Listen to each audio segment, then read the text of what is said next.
How's it going, everybody? Welcome to this edition of Across the Bifrost. This is the Mighty Thor podcast, where on each and every episode, we explore the world of Marvel's Mighty Thor.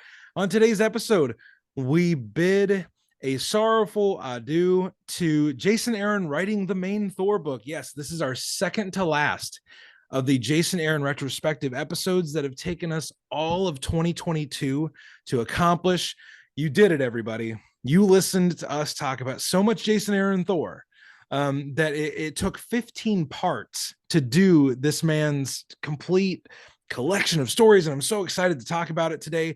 We're going to be talking about the trade under the name of it's Thor War's End. This is like all of the it's like the epilogue to the War of the Realms. So for this episode, I have brought in a friend who most recently was with us on the She-Hulk review. I have been on his show multiple times. Brandon Bloxdorf from Apollo City Comics is back to talk about Jason Aaron and Thor comics. Brother, how is it Hey, going? dude, this is really cool because not only was I here for the beginning of the Thor run, You were I am here to bookend it and right. to like Oh, wrap this up. I I didn't even we really didn't think realize about that. that. No, we Yeah. didn't. Oh my gosh. Yeah. So You this is appropriate as hell.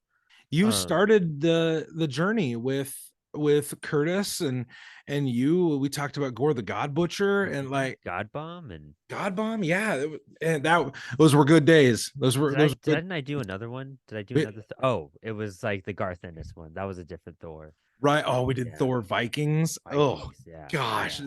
the So rated R Thor comics. Geez. yeah. Um, Zombies. Yeah. but yeah, I mean, this run has taken us all year to do. We have had so much get thrown into this, and tonight we kind of deal with the outcome of the big crossover, but also there's some cool points that I think get made here towards the end of what Thor as All-Father are going to look like. So I'm ready to get into this. I know Brandon's ready to get into this, and Yes. we're gonna listeners, we're gonna help try to guide you through these issues. We do have one other part because you might be thinking, oh, this is the second to last part, but you're saying this is the end of the Thor ongoing series. Just a quick little disclaimer, there will be another episode of the retrospective. We're going to be covering a 4-issue limited series called King Thor, which was the actual like epilogue of the entire run that Jason did on Thor. Esad Ribbit comes back for it. Gore comes back. Loki gets all, he gets necro god powers, whatever that means. What? And That's it's wild. the last few issues are insane. So that is going to be our last episode of the Jason Aaron retrospective, and that's going to come out in a few weeks. So I believe Will and Faz are going to be back for that one. But today we end where we began with Brandon talking about the Thor main series. So let's jump in. So we are I am reading from a physical trade. I believe Brandon, you're reading from Marvel Unlimited, correct? Yes. Yeah. Yeah. So it'll be fun to see kind of some of the differences, listeners, and we'll play like a Where's Waldo with what's different in Brandon's edition, what's different in mine. The 12th issue of Thor, the Mike Del Mundo art portion of the Thor story. Hmm. It is a weird little kind of side story featuring Loki, and it is called The War of the Lokis. And Yeah. this issue is taking place as Loki is inside the stomach of his father Laufey. So he's kind of having these trippy visions and dreams, almost like a Christmas Carol, There like you go. Yeah. the Loki of Loki's past and the Loki of Loki's present, and the future Loki who we're gonna really meet next time on the retrospective, the Necro God Loki. This issue is a lot of fun because Loki has a lot of conversations with himself and a lot of, why did you turn out this way? How could you have turned out differently?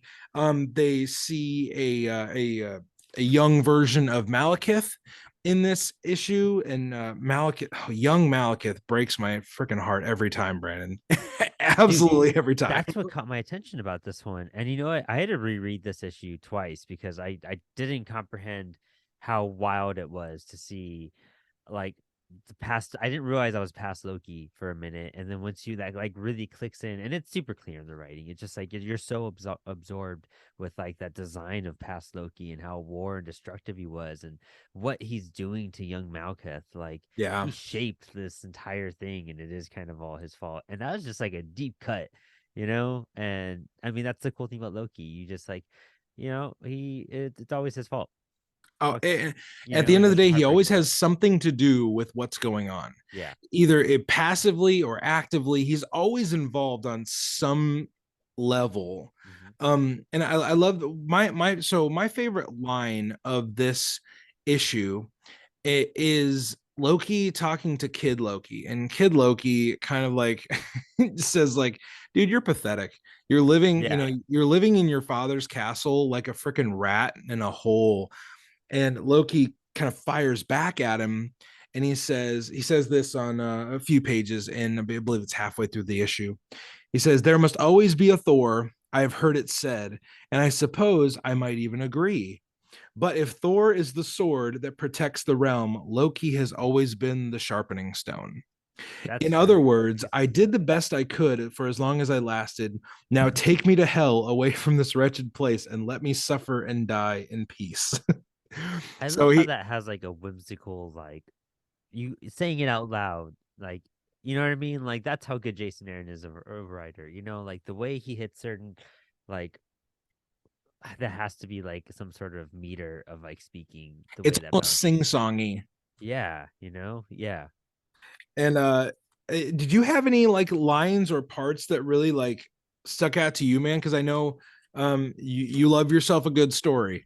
Well, like, Uh the seeing the birth of like Malkuth and seeing him as a kid and like seeing like what shaped him, and then you understand a lot more. And then right. that Necro Loki, I did not really comprehend Ooh, what was happening there. That was insanity, and I was kind of just also heads up. I hadn't read this far into Thor. I'm still like on yeah. volume 3 of like I'm on like the Jane Foster stuff still. So, and it's like what's gonna happen, to a certain extent. You But know the overall beats of the story. Yeah. what's cool about this too is that I haven't read War of the Realms either, but like, and these are tie-in issues, and tie-in issues typically are like really muddy and hard to like get through if you don't know what's going on in that main, Yeah, what the aspect. umbrella is. Yeah, and this was a real clear-cut type of thing where it's like this was like a fun Loki story, if anything. I could have read this by itself and been like, that was just fun, and I want to invest more into this. And that's what a fucking comic should do on your first read. It wasn't confusing. You kind of got the premise. The same thing, even, bleeding into the next issue, like it had the same Right. aspect. It was something you didn't really need to know all about War of Realms and what was happening, but like you just got this cool Cole, is that's his name, right? Cole? Yeah, Cole Yeah. Borson, the god of fear. Yeah, the God of Fear. You get his whole, like, it was just a fun story from him. And that's the thing. Like you got a whole arc out of him, and you got to see how he changed from him being a child into his final last decisions to sacrifice himself for the children to let them live. Like Right. he wouldn't have done that like when he was fighting Odin as being the older brother. Like you got to see a story arc within him, and it Yeah. was just a clear, fun, just epic tale about him. Because I had, and even he even says like, I don't know if it was this issue, but another one. It was like, you may not. Oh yeah, you've never heard of me. Yeah, let me guess, you've never heard of me. And this was eons ago. Like I had never heard of Cole before this. Yeah. So this was like Cole a cool is like aspect. for fans who maybe don't know, Cole is Odin's older brother, and Uh-huh. Cole is the main villain, kind of antagonistic force during the 2000s decade crossover called Fear Itself. Oh, And cool. I Cole didn't realize is that. also known as the Serpent. So if you hear like in Thor comics them reference the serpent or the god of fear, that is Odin's brother Cole Borson, who is he's still around in Thor comics. Nice. He is not a villain to be trifled with. So Cole, big deal. But Cole, like Brandon mentioned in issue 13, our next issue, it's entitled "The Ballad of Cole Borson, the God of Fear." And it's I mean, it's a great one-shot character study that Yeah. we're not going to go really deep into because Cole explores a lot of themes of his relationship with Odin. He explores a lot of like how people view me and how I want people to view me, and weakness and strength. And there's a lot in this issue. There is one part, and it's right at the beginning, that I really wanted to highlight. It's part of the narration. This is Cole talking about how he treated Odin. And I really like this because, we mostly know Odin as the old, white bearded All-Father. This is when they're kids. And Odin is trying to lift the hammer, but Cole says this: I knew my little brother would choose the largest weapon he could find, such as his rage toward me, and even at that young age, his love of all things grand and gaudy. I mean, have you seen his headdresses, right? He tried for hours to lift that ridiculous hammer until his arms hung limp and useless. And then Odin says, I can't lift it. I can't lift anything. Cole says, so you forfeit your strike. They've got this bet going on that Cole is going to give Odin one strike. He's going to let him choose any weapon in the arsenal of Asgard, and he gets to hit him with it once. And in return, Cole gets to hit Odin with one thing. So Cole says, now it's my turn. Odin says, do your worst, brother. Hit me with whatever cudgel or mace you would like. Um, you'll never make me shed another tear. I'd rather die first. Cole says, oh, you won't die. You will merely wish you had. And then it goes back to the narration. And Cole says, and then I whispered in his ear. I whispered words I heard our father grumble in his drunkenness when he didn't know I was eavesdropping. I told Odin that what Bor really thought of him. And the best part was, most of it was true. Oof. Odin screams back at him. He says, damn you, brother. Damn you to the frozen depths of hell. Why are you like this, Cole? Cole says, by this, do you mean victorious? Odin says, but you didn't even hit me with a weapon. And Cole says, oh, I did indeed. The strongest weapon in the entire armory, the weapon I wield better than any god in Asgard. I hit you with your own fears, little Odin. Until next time, brother. And he walks out of screen. Odin is he's the future All-Father of Asgard, and Cole fells him with a whisper. Yeah. Coincidentally, another god that we were introduced to, when Odin, or when Thor was felled with the whisper that Nick Fury hit him with. That's what I'm thinking of. Yeah, so it's just a cool mirroring of powerful gods being felled by whispers. Yeah. So I really loved that. Well, he does so many of those type of things, and it gets like, Jason Aaron even gets like, kind of a little political in a lot of sense. I mean, just looking at like, you know, people being brought down by whispers. That goes for like people in today's power getting brought down Right. by rumors and like social media. Then you have like Roxxon, which is like this corporation that's just destroying the environment. That's just Yep. like corporate fucking trash that's just destroying everything, and it's fucked up, but it seems all grandeur and amazing and a spectacle Yeah. and lying to the people. And even with like Cole, like in this one, when he's getting the mushroom crystals, there's a panel, he says the kids are like, but our chains, Mr. Cole, please. And he's like, sorry, but given time, little dark elves grow into big dark Grow up to be elves, and those are the ones that I'm at war with. You can thank me later for letting you live long enough to grow up before I kill you. Until then. And then it says, even the god of fear has his own fears. And that's a total reflection of like how a lot of our older like politicians and like people in the country view a younger generation at that. Like, I want to keep you meek and strangled and down there, because if not, you're going to grow up into something I hate. You grow up And to be competition. You grow up to yeah. be, yeah. No, I mean, Cole was brutal in here, and you almost think like I had forgotten this issue, a large portion of it, and I was like, is he gonna kill these kids? Uh-huh. But at the end, he releases them. He He has a releases them, redemption.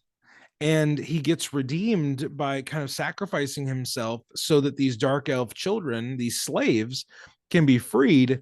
And on the last page, the the children all grab weapons and they kind of stand up against their oppressors, and they say, because they do not want to fight Malekith's war, Uh, they at all. They are the, they are, I guess the only comparison I can really think of, it's like World War II.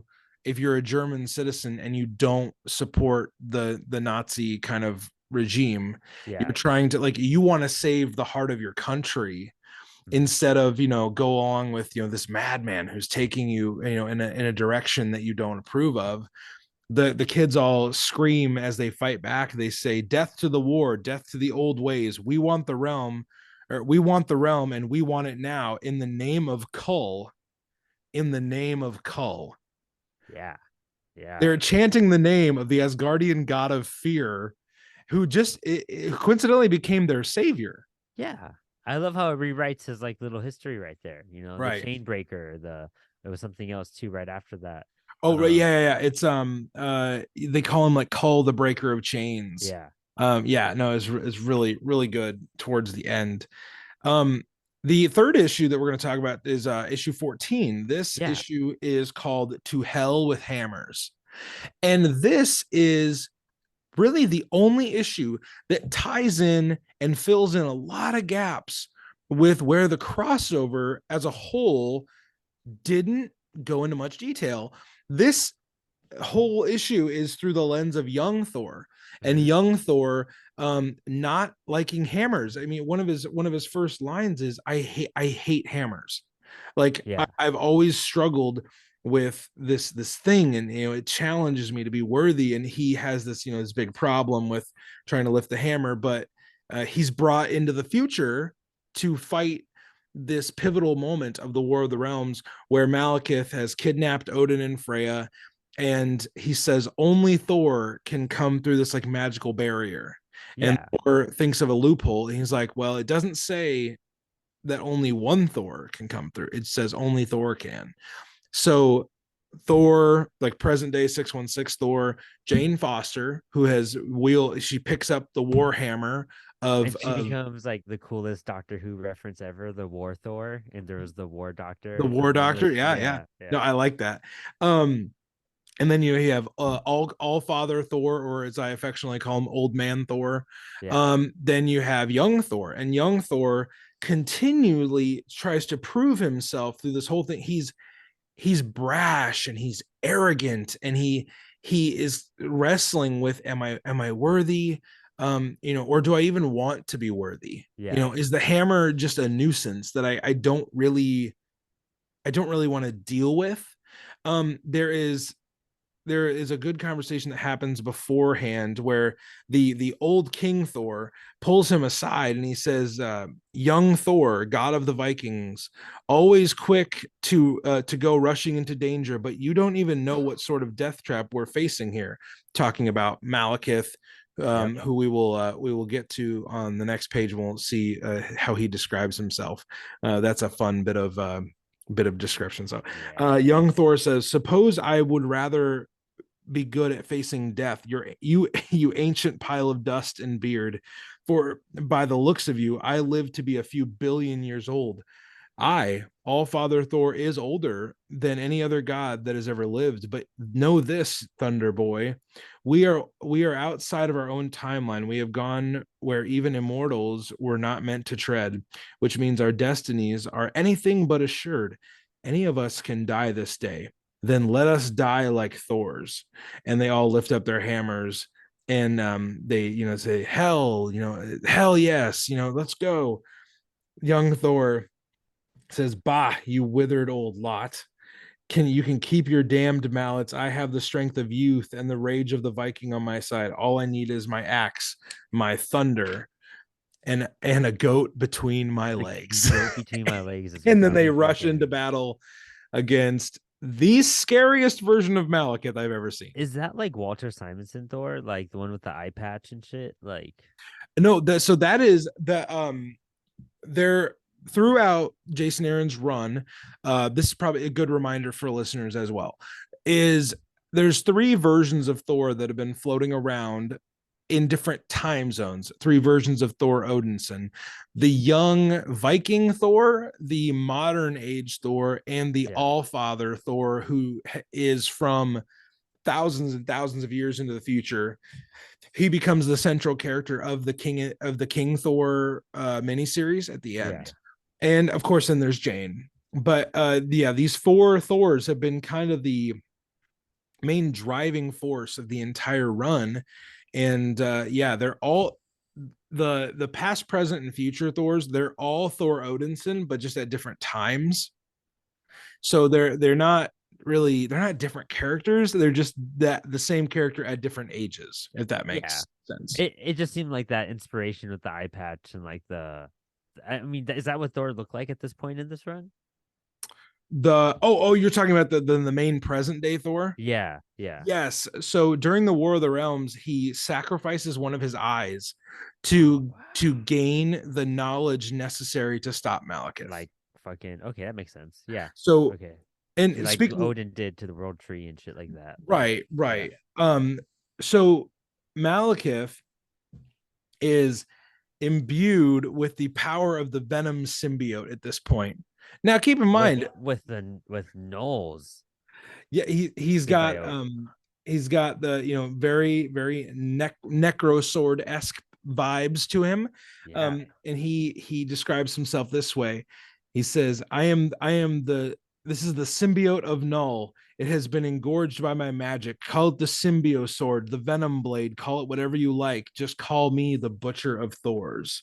Yeah. And they start this fight that goes on for pages. And young Thor is, he's still the point of view character. He still won't pick up the hammer until Odin and Freya are put in, the most desperate harm's way that they've been put in. The Svartal venom. Yeah. That's what I was about to ask you how to say it. Yeah. It's a giant, kind of like, it's one of Malekith's hellhounds that has been mixed in with the symbiote. And young Thor goes after it because it's attacking Freya.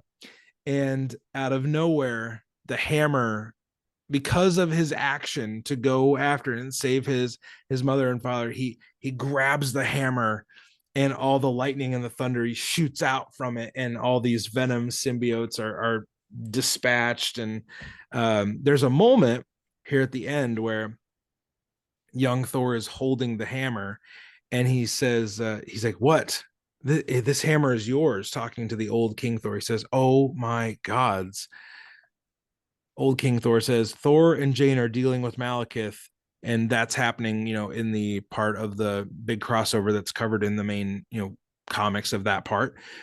He says they're handling Malekith, and can you feel the sides of the storm that we have brewed up together? The skies are about to start raining fire. Just keep me on there for a little bit longer.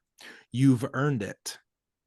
And again, the whole part of being Thor is, there's this constant tension of the worthiness that Thor has. So for old Thor to say to the youngest Thor, "You've earned it," it's really cool. And he says it's not heavy at all. It's actually lighter than air. And then he throws it back to old King Thor. He's like, "No, I'll trade you."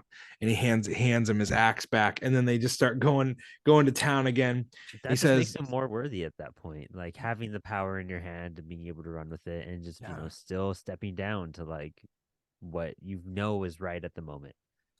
the last thing that young Thor says in the narration of this issue is, he says, "My name is Thor Odinson, god of thunder, prince of Asgard, and today is not the greatest day of my life. It is just another day, because they're all pretty bore damned great when you're me."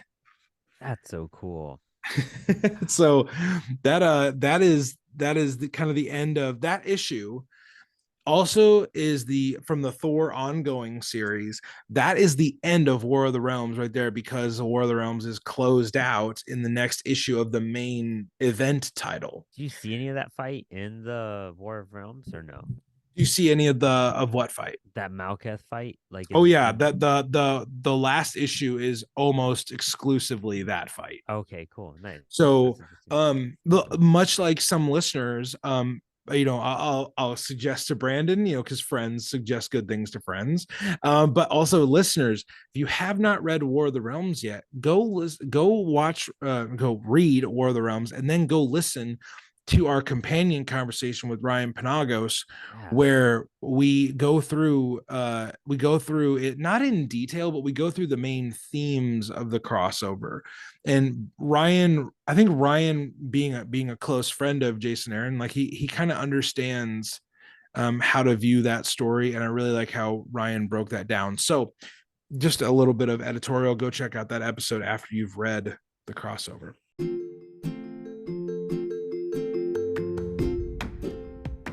Hey there, listeners, friends, fellow sojourners along the Bifrost. It's Ryan here, and it's the time of the episode where I give you that reminder that you've probably gotten used to, but I still want to remind you that for a few bucks a month, you can join the Thor Corps and you can get bonus episodes, early episodes, and be a part of the show, being part of determining where the show is going. You're gonna know things before anybody else on the main feed. We dropped 3 bonus episodes last week for Thanksgiving, and we've got another bonus episode coming up after this episode drops on the main feed this week. This week we are running Brandon through a really fun quiz to see how much he knows about the first Thor movie, and you could also challenge yourself by seeing how much you remember from the first Thor movie. You get fun bonus episodes like that if you just join the Thor Corps for a few bucks a month. There's a link in the episode description you can follow to join the Thor Corps. But either way, we hope that you've enjoyed this episode so far. We hope you enjoyed the rest of the conversation with Brandon about the end of Jason Aaron's run on Thor. Enjoy.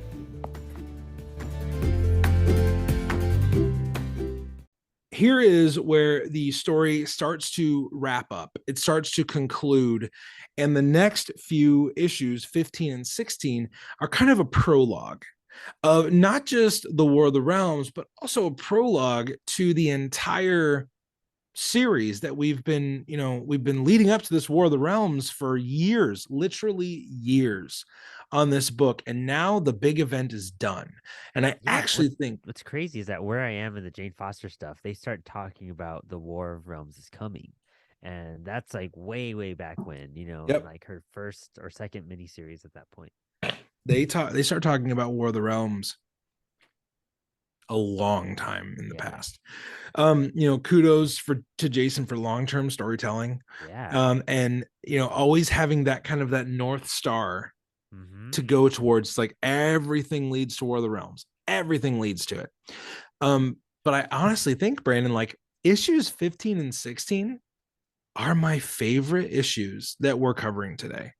Yeah, hands down. It answers so much within these pages, and it's a nice closing to his run, to the series, to this long, journey and story that he began from God Butcher onto here. He doesn't leave a single loose thread, a single rock unturned. Like, I love seeing what happened to Jane, how she absorbed, I guess she absorbed something, and then fucking now she has Do you want to know what she absorbs? what does she absorb? So I I don't know how she's alive, but don't spoil it for me. But this is how nerdy and weird I get with Thor comics. So Jane, when Malekith is defeated, the Warhammer is destroyed.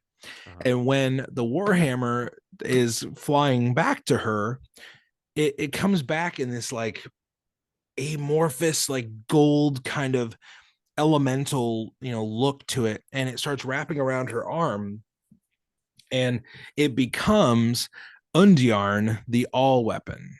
Oh, wow. And that is a big it's a big element of the Jane Foster Valkyrie comics, where it's a weapon that becomes whatever she needs at the moment. So this is Undjarn, the all weapon.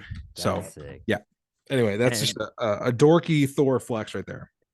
Then you have like the leftover of Loki's dad's body, like just ripped open, and the concern of Freya, like of what's going on, and trying to like realizing like Loki saved us all. That's the thing about Loki. He's fucking causes it all, but he also saves us all, Right.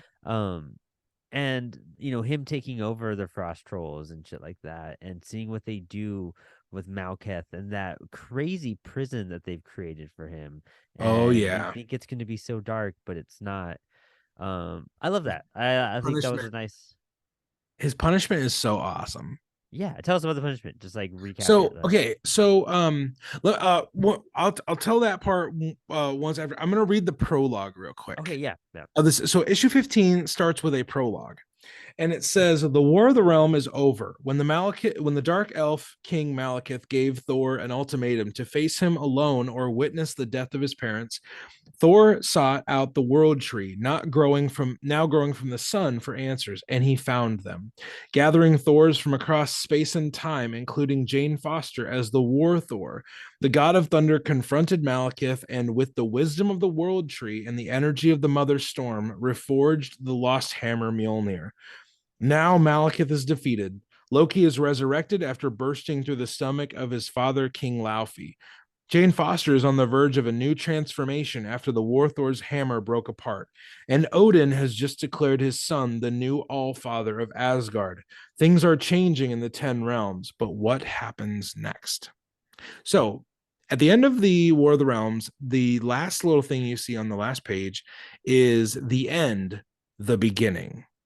So, there's this whole setup of like, the prologue is important. It's leading into this new era, this new time for Thor. And that also includes our villain, Malekith, because he is sent to hell, or Niflheim, to be more specific, because there's so many different hells in the Marvel universe.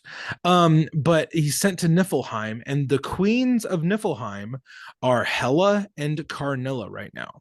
yeah, They are joined in this union of mutual death and demise, and they are trying to construct an appropriate punishment for the dark elf that would seek to tear the 10 worlds apart.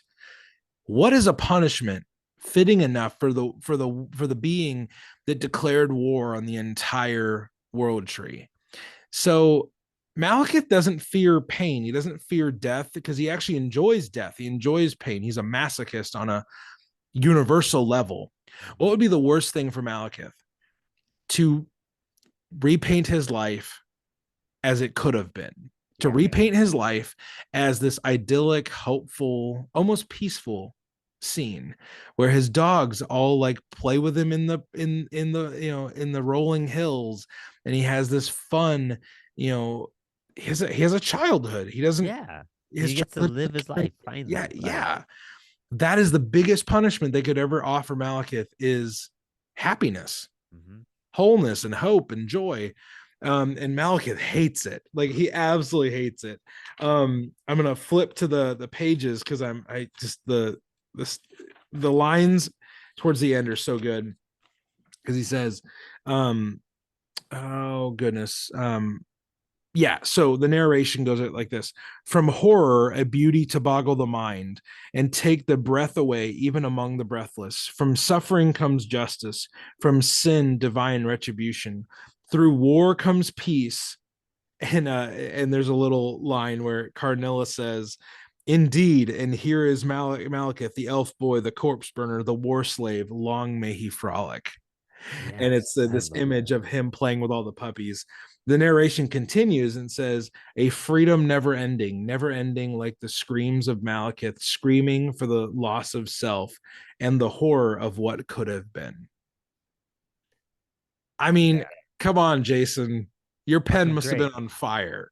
Well, this Like, whole issue, because like, dude, that like Thor speech that goes on when he just, and it always circles back to oh, this yeah, like we got theme to with come back him, to that. is that, when he realizes like how fragile it is to be worthy and how it is to be aligned and to make the right choices. And, I was lost without you even more than I ever had been before. 'Twas a hard lesson to learn, especially for a god who moves moons and holds thunderstorms in his hands.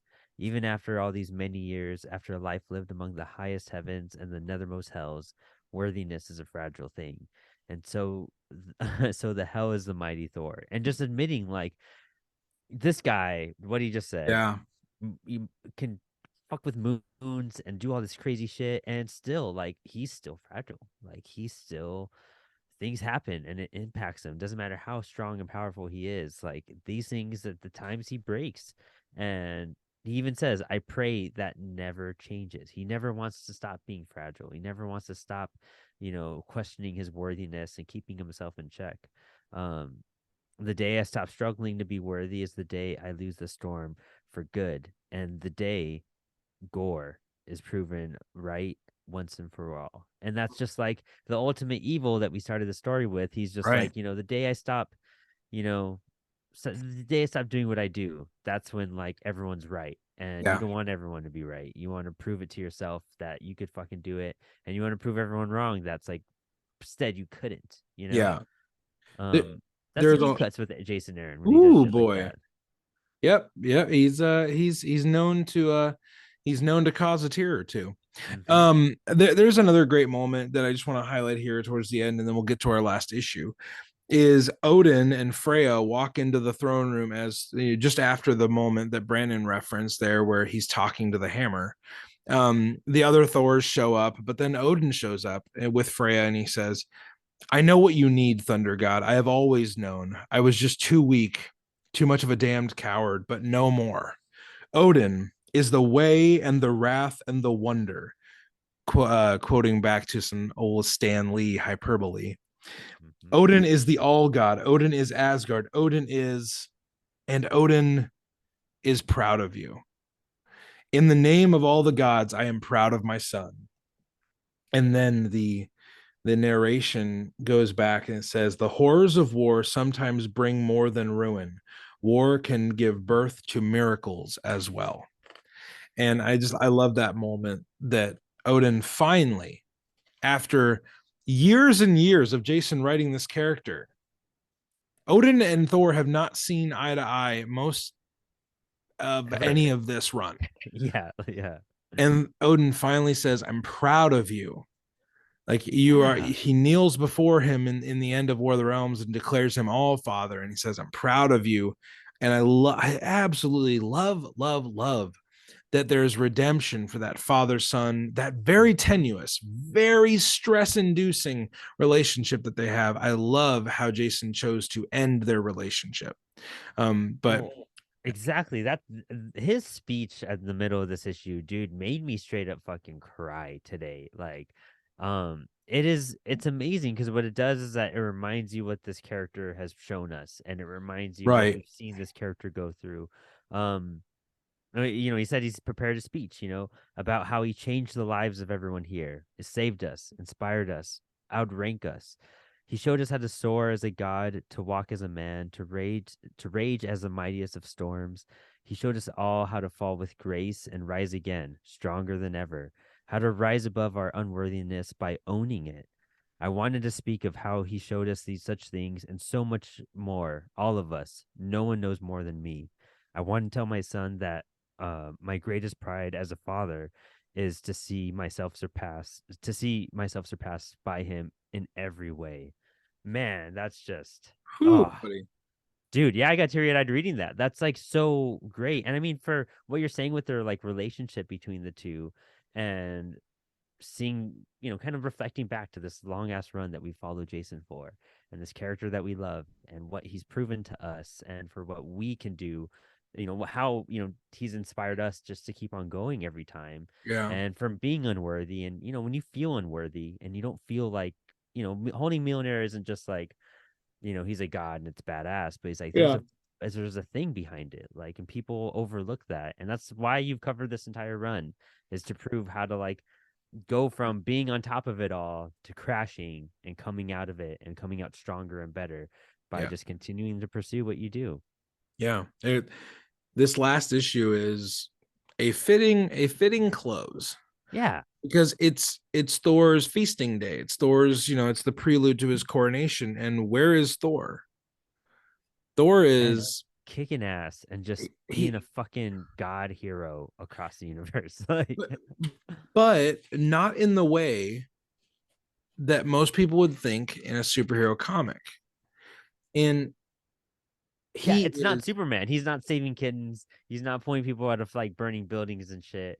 Like he's feeding starving children on a he's planet. rebuilding houses, Yeah. like he's rebuilding churches, which is an interesting, I thought like, that was a cool connection towards you, like in that sense. yeah, no. So I'll pick up there, but two things I just wanted to mention from the beginning of this issue. The title is "Once Upon a Time in Asgard," and I love that issue Yeah. title. But also there is a spectacular with this issue. There is a spectacular Alex Ross variant cover Oh, really? where Thor is. It's that famous scene of Thor from the Kirby and Lee era where he's drinking a milkshake at a diner and everyone is surrounded by him like, hey Thor, tell us some stories about trolls and dwarves and elves and stuff, and Thor is just sipping a milkshake, which is so funny. And the Alex Ross cover is, of course, it's beautiful. But when we open up on this last issue, Thor is having a conversation with a pastor in Mississippi, and he's rebuilding a church that was destroyed during the War of the Realms. And the Hmm. preacher says, an F5, they said, a mile wide, stayed on the ground, a pert near all day, took the church right down to the daggum foundation, and it's a wonder no one was killed. No, we couldn't afford no insurance, and there aren't exactly a bunch of Tony Starks in this here congregation. Weren't no way we were going to be able to rebuild, but we sure did pray a lot about it, that we could do. And well, I guess it looks like the good book says God works in mysterious ways. And then Thor replies to him and says, the wood is from Asgard, hewn from the master builder dwarves. Once we are finished, your church will stand for 1,000 years. You do good work in your community, pastor, helping people in need, and no matter their race, religion, or sexual identity, we need more churches like yours. That is a shot across the bow from pronounced atheist Jason Aaron. Hmm. And then the pastor says, we do our best, sir. It is always nice to know that someone's looking out for us.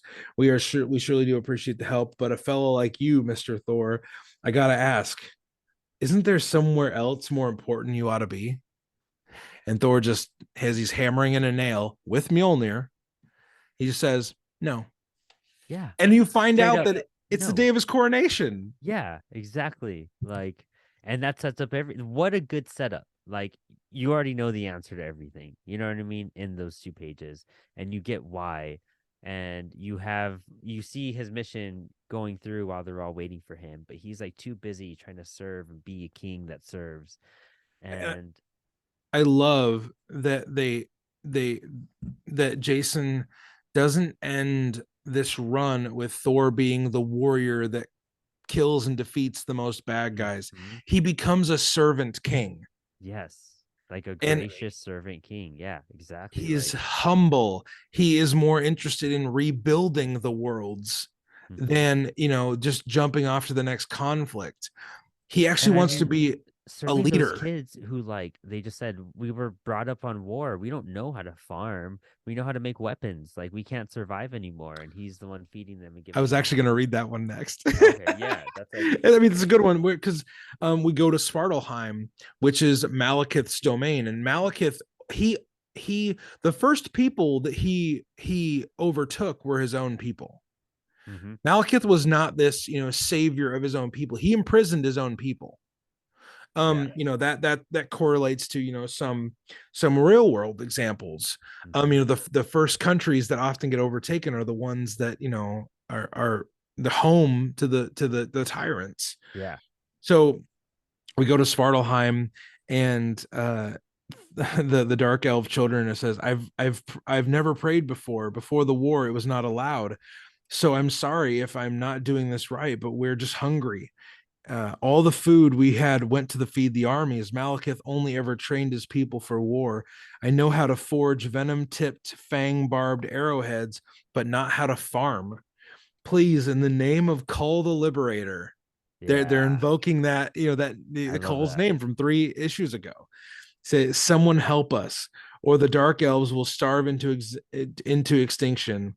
And you get that classic line of Thor saying, I say thee nay. Yeah, No one starves. Not today of all days, not ever. I am All-Father Thor, and I bring the tidings of Asgard.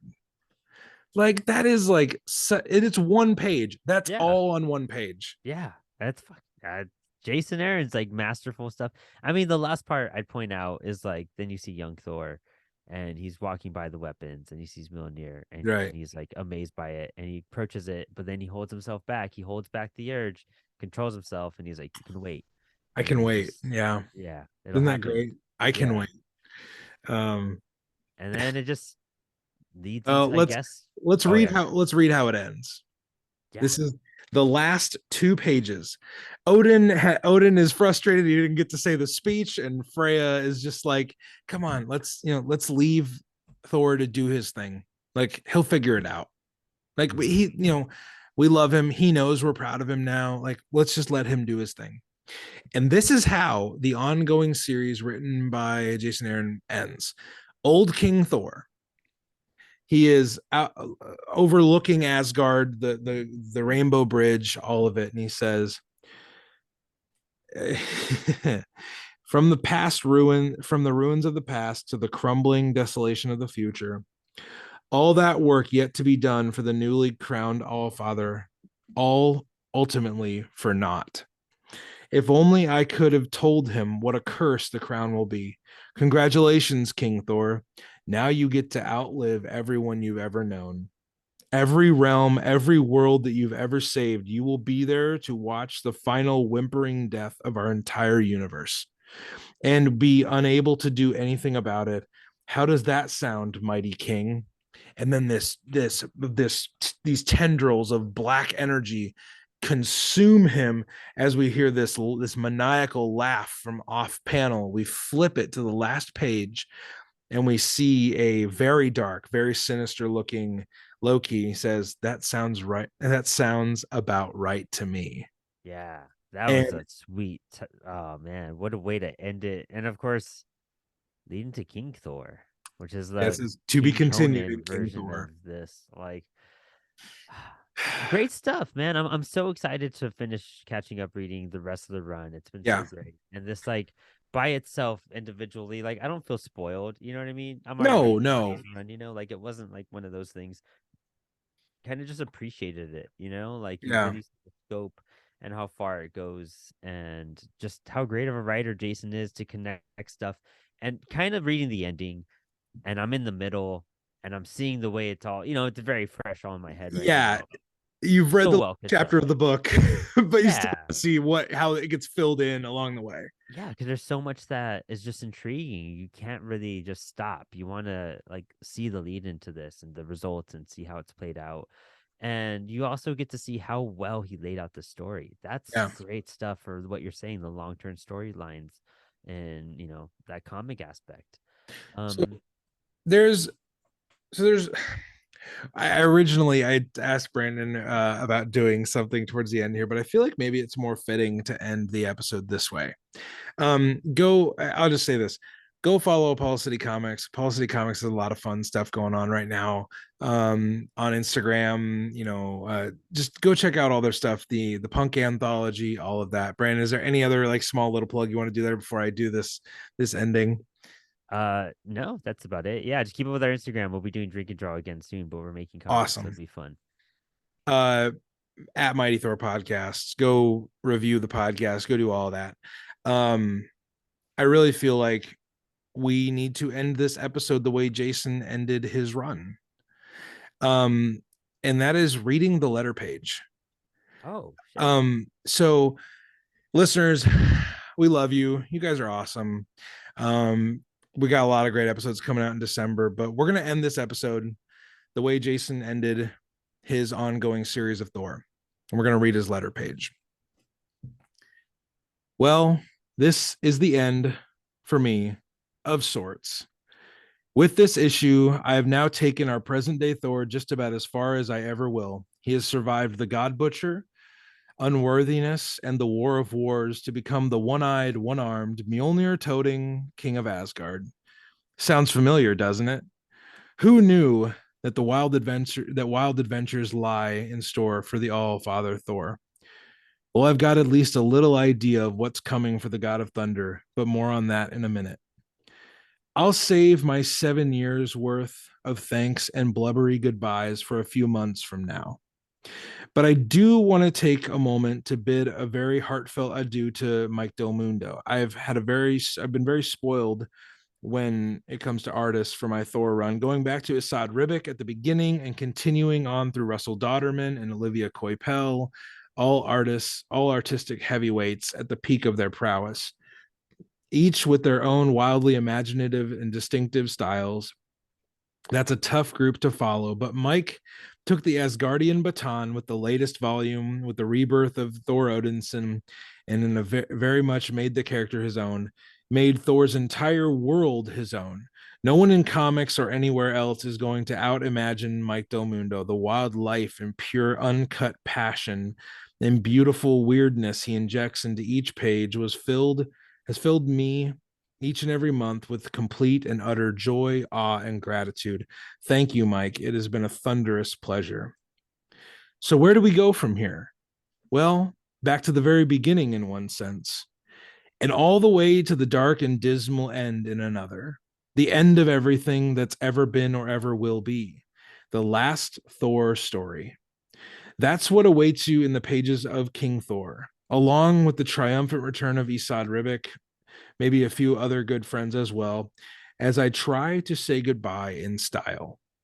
It is the end of my run on Thor, and I've decided that when I leave, I'm going to take the whole universe with me. Join me in the fire, won't you? Jason Aaron, Kansas City, August 2019. Stay worthy.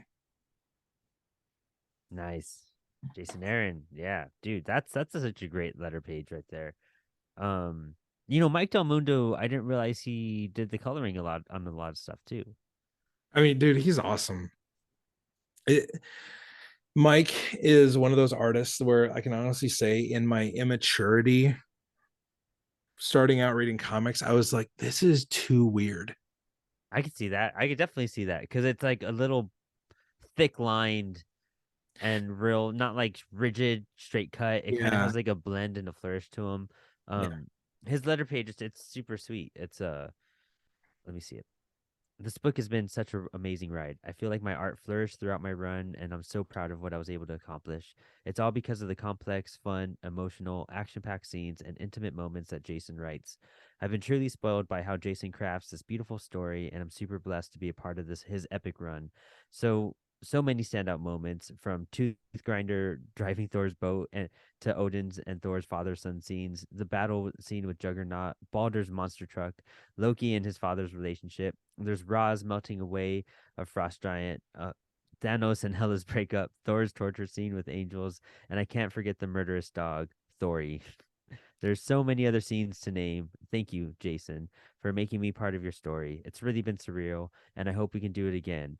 Weird World gave me such a small fix of your talent, and it left me wanting more.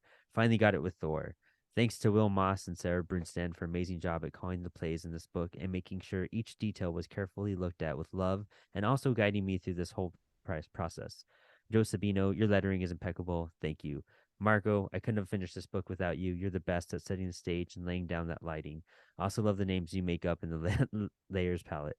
I'm going to miss this book. Bring on the thunder. Regards, Mike Del Mundo. Dude, what a good sign off. Like, for such an epic, long. I Yeah. mean, I have the complete collection. It's 5 volumes, and that encompasses all of it. And it's about 40 issues of volume. Or not 40, 20 issues of volume. So that's insane. And That's not including War of Realms either. It just has no, the tie-ins. no, Like, yeah. it's that is it's funny, listeners. I like when we started this, I was like, I want to read my favorite Thor comics with my favorite people.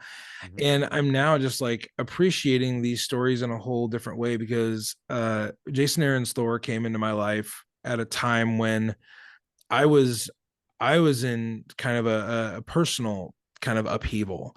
And it may sound trite to be like, comics mean a lot to me. But comics found me at a time when I needed something to express the emotions that I couldn't express myself. And Jason Aaron's Thor does that. I've been able to thankfully tell him this in person, that his comics are it's weird. Like it almost is like sometimes they predict my feelings, they predict my emotions, they feel my feelings for me in a way. Yeah. And these, honestly, these letter pages meant a lot towards the end. And the one that he writes at the end of King Thor, I guarantee you I will cry through, because I've done it. know I've what you're cried through it saying. multiple times. But and Jason's letters are another reason why we end this show every single time with "Stay Worthy," because we've learned through the long journey of coming through this retrospective that really for Thor, the struggle of worthiness or unworthiness is the struggle. Mm-hmm. It is the work. It's the getting up every day and seeing if you can lift the hammer. It's getting up every day and trying your absolute best. It's getting up every day and sacrificing and loving others and choosing to rebuild the world, like Thor does at the end here. He doesn't pick up the hammer and fight another troll. He doesn't fight another giant. He doesn't, go looking for the next thing to hit. He goes looking for people to feed, for nails to be put into, buildings that need to be repaired. He carries an organ off to a person that needs it. Heroes are more than warriors. If you're just a warrior, then yeah, you're going to look for the next fight. But if you're a hero, you look for the next person to bring hope to. And that is what the end of this run signifies. Now, there's a bonkers 4-issue miniseries coming, and there is a lot of intensity and a lot of great storytelling in that. But I love that this ongoing series ends with Thor being a servant king, with him being a humble, hope-filled God who also understands what it's like to be a man. He wants to understand people. He wants to feed people. He wants to give them roofs to live under. And Jason has often said this when describing his work on Thor, because again, remember, he in terms of belief, he's an atheist. So it was, if I was going to believe in a God, what would I want that God to look like? And we have this. Awesome. We have this at the end.